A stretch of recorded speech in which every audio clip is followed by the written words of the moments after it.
We all have that teacher who is a douchebag and a pain in the ass to all the students. Meet Paul Hunnam, a strict and no-nonsense teacher who teaches history at the prestigious Barton Academy. The students detest him for his gruesome acts, stating that he knows how to administer maximum pain because Barton was the same high school he attended. As the whole students in the school had just a few hours to go for the holidays, he distributes their test scripts to which almost all performed poorly, except for a boy named Angus Tully.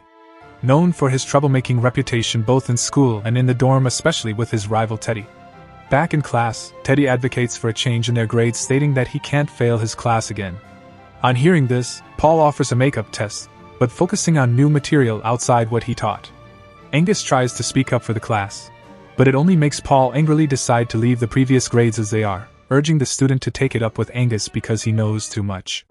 The principal of the school invites Paul into his office and expresses his displeasure after Paul previously failed the son of an influential senator, who had personally aired his grievances with the school for this decision as it could affect the politician's donation ability. Paul stands by his decision and states that the senator's son was an idiot as he has to uphold high standards. The principal then puts Paul in charge of the student who would be staying at school for the holidays. In another scene, the students and staff are gathered at the chapel to say their final prayers for the season holidays. We see a woman named Mary sitting in the congregation. She is the head cook at Barton Academy who recently lost her son, a former student of the academy. The priest consoles Mary, noting that the holidays might not be the same without her son, as they all would carry her grief in their hearts. As the majority of students head home for the holiday break, Angus speaks with his mother, who informs him that she and her new husband will be embarking on a belated honeymoon. Despite Angus's protests, she gives him no choice but to remain at school. He, along with Teddy, Jason, Alex, and Park, are left behind as well in the care of Paul and Mary. Paul addresses the boys and assigns a standard schedule for regular hours of study and physical activity, insisting that it would pay off when they resume from break. The boys are against this, especially Angus, who feels they are being punished on a Christmas holiday for being in school. Despite this, Paul is unfazed. The boys get to know each other as they discover that the Christmas tree the school has was sold by Paul. Meanwhile, Paul converses with Mary, noting that he is happy for her to stay for the holiday. Later in the dorm, Angus and Teddy get into a fight after the latter takes a picture belonging to Angus. Paul walks in and asks who started the fight. They all remain silent until threatened by Paul's punishment, to which Alex snitches on Teddy and gets him in trouble. During dinner, Teddy is separated from the other boys while they eat. He makes a rude remark about the food and Mary's cooking while bringing up the death of her son in an insultive manner. This causes Paul to snap at Teddy for his behavior, explaining that life is like a henhouse ladder, shitty and short, and that he was born lucky. Paul later talks to Mary privately about her late son Curtis, who had enlisted in the Vietnam War as a means to help him through college, but did not make it out alive. Paul cheers her up in his little way. Paul makes the boys continue studying and go through a strict routine, such as early morning workouts.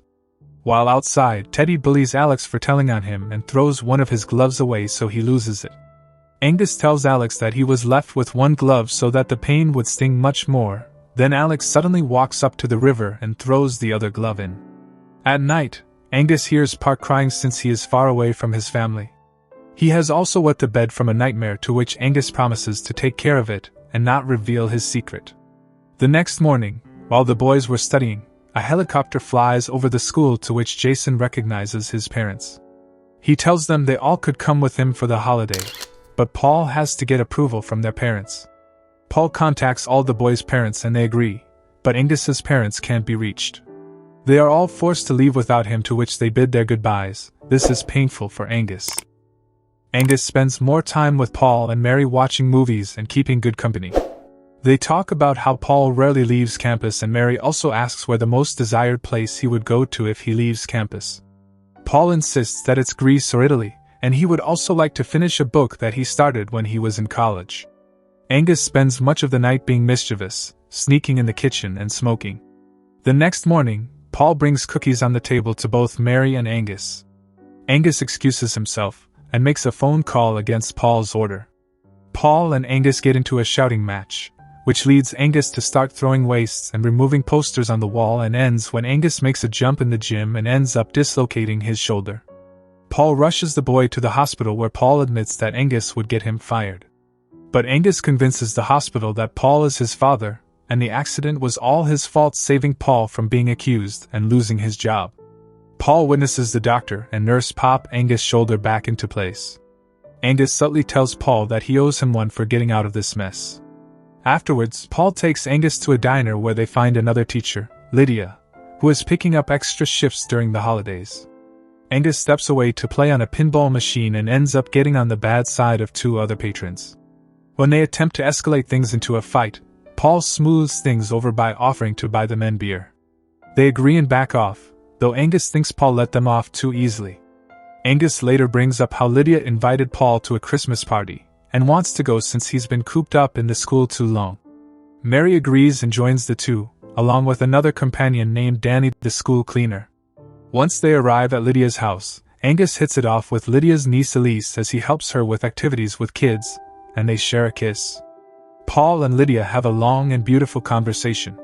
Paul gives her probably the first compliment in his life, but he is disappointed when he finds Lydia's boyfriend showing up, as he had previously hoped to be with her.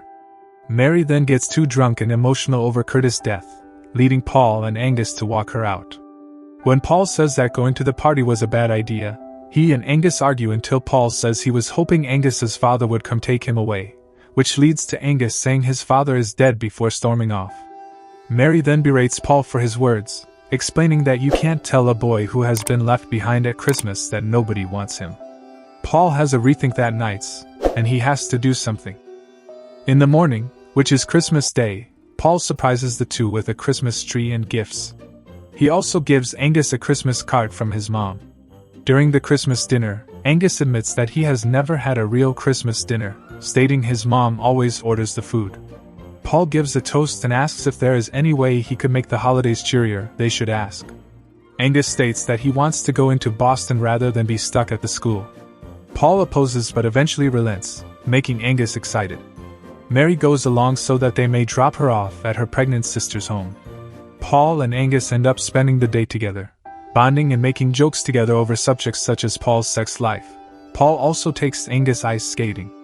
On their way out of the park, Paul encounters one of his Harvard College mates who is interested in how Paul recovered from being expelled in college.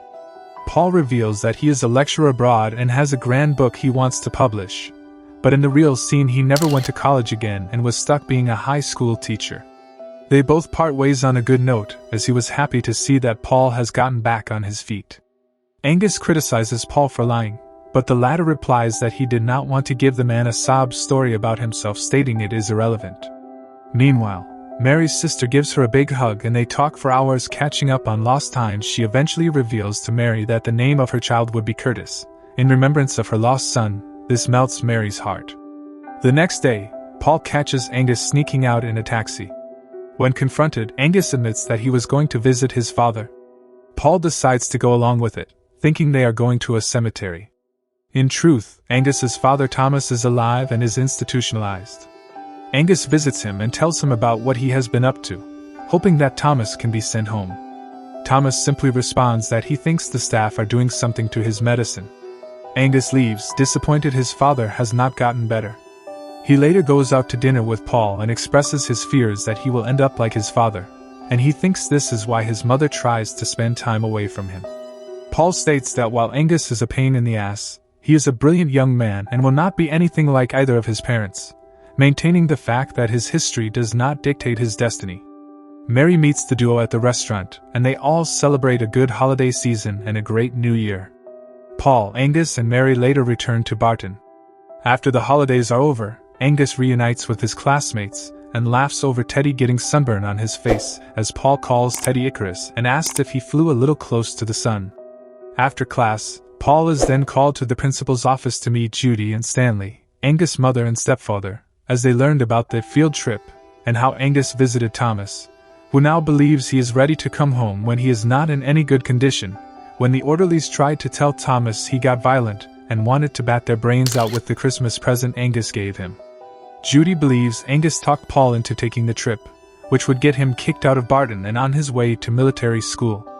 Paul covers for Angus and takes the fall, stating that the trip was all his idea and that he encouraged Angus to talk to his father. Meanwhile, Angus is just outside the principal's office and waiting to be expelled as Mary holds his hands. All Paul's testimonies get him fired from the academy, meaning Angus is allowed to stay. Paul packs up his things and says goodbye to Mary, who gives him a gift and wishes him a good adventure out there. Before he drives off, Angus meets with him one last time and receives some final advice from Paul before they simply shake hands to avoid a sappy farewell. This is an emotional moment for Paul. He then drives away from Barton forever as a changed man, who would have a fresh start at life.